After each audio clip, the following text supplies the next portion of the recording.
The Boy and the Heron, or its original Japanese title, How Do You Live, is Hayao Miyazaki's latest final film to not be his final film. Its contents were kept strictly under wraps with limited press up until its July 2023 release in Japan, and was finally put out in English-speaking markets in both sub and dub formats this week. I watched the dub, so be aware that this review won't reflect things that are only in the original Japanese version. I also won't be divulging plot points in detail, but I will be alluding to things, so proceed with caution. I went into this movie as unspoiled as possible, and I think I benefited from it, as the cryptic nature of the story was a major part of what kept me hooked. So if you haven't seen the movie yet and you intend to, well, make good choices.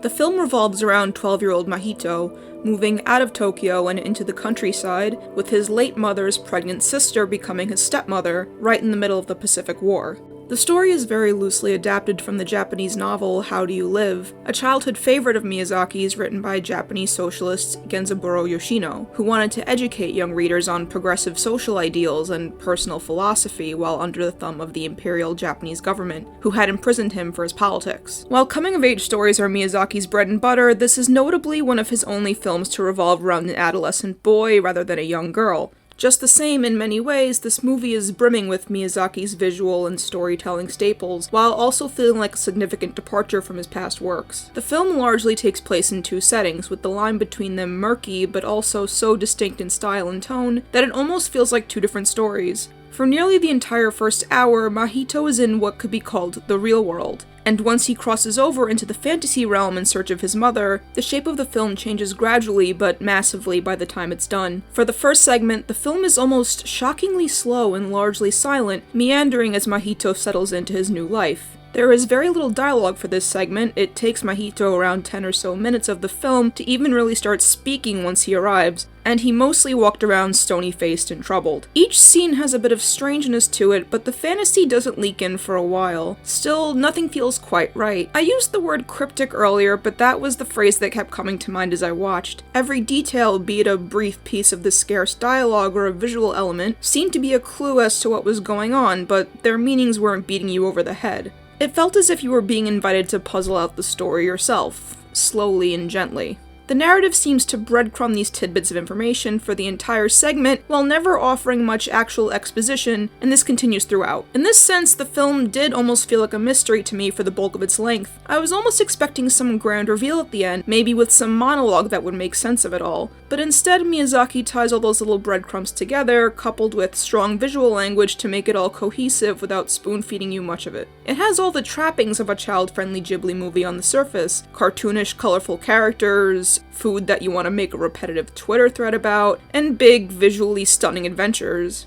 But there's something very adult in its execution. Like the two distinct worlds shown in it, Boy and the Heron straddles many lines, and it does so with deft precision. There's a lot of decidedly adult themes at play. Death seems to hang over every scene in some form or another, and it's bursting with gore in a way that few Miyazaki films are. But I wouldn't call this a film that's not appropriate for children, or even not made for them. To the contrary, I think this film's narrative takes a unique spin. While coming-of-age tales typically handle pubescent children like Mahito, leaving behind childish things and learning to grow up in the process, Boy and the Heron sees Mahito shedding the hardened skin he acquires through wartime trauma to re-engage with the whimsy and warmth of his youth, and the joy of the world around him, while still learning the adult lesson of accepting pain and carrying on anyway. I had been expecting a dour, much more serious Miyazaki work from what little I knew about this film, something far more aligned with Princess Mononoke than Ponyo. But the film does something interesting in how it starts off with this almost Dickensian, stiff opening that leaves you slightly on edge and filled with questions, and then eases into the dreamlike worlds we associate with Spirited Away and Howl, and dabbles with humor and color more and more until the landscape has dissipated into something altogether whimsical. While never losing sight of the dark realities it presents from the start, G-Kids marketed the film as having autobiographical elements for Miyazaki, and it certainly signals to the sort of emotional depth that can come from an artist who can grow up surrounded by war and sickness and isolation, and weave colorful stories of resilience and wonder. Mahito grows up in softening to the cold world around him as a means of surviving pain, not toughening to brave its winds to the point of calcifying.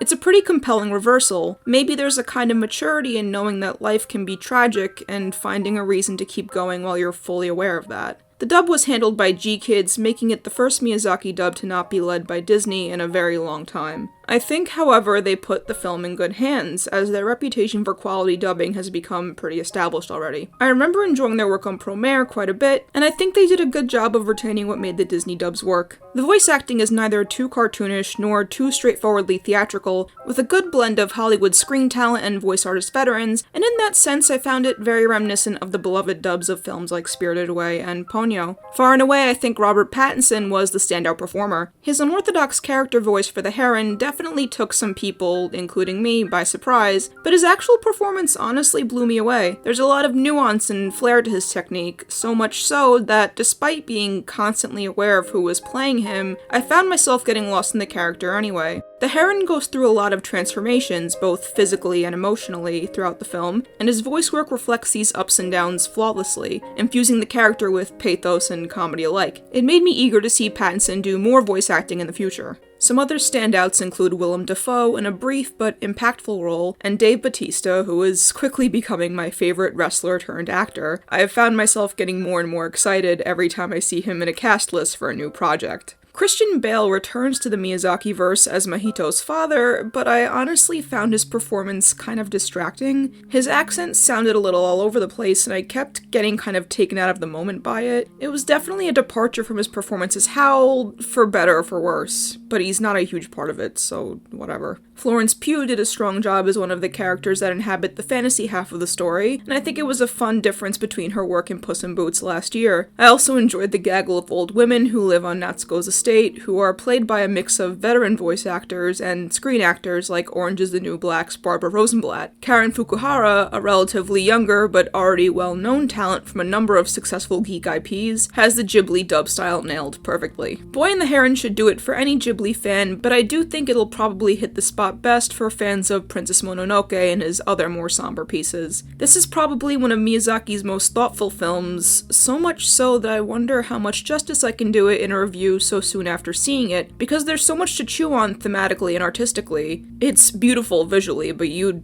expect that already.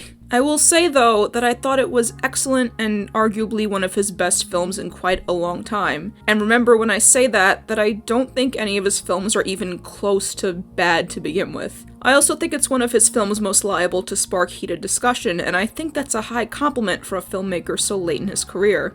There's a lot of jokes to be made about Miyazaki retiring, coming back to make his final film, and then repeating the cycle over and over, but as he closes in on his 83rd birthday, I think it's remarkable that we get to observe an auteur whose already incredible output still has room to produce even more incredible work. We can meme on it as much as we want, but we're pretty blessed to be in a world where someone as brilliant as Hayao Miyazaki is still eager to make films like this. There's a scene in The Kingdom of Dreams and Madness, a documentary about Studio Ghibli, where Miyazaki stares out into the horizon and talks about his studio's future. He plainly states that it will eventually be gone, and there's no point worrying about it because it's inevitable. This seemingly sad, fatalist idea is packaged with the sight of a clear blue sky, and the comfort of accepting the fleeting and often painful parts of reality, and still pressing on with warmth and hope regardless. This is, without a doubt, the kind of mindset that informs Mahito's story arc. The Boy and the Heron has the makings of a Ghibli classic,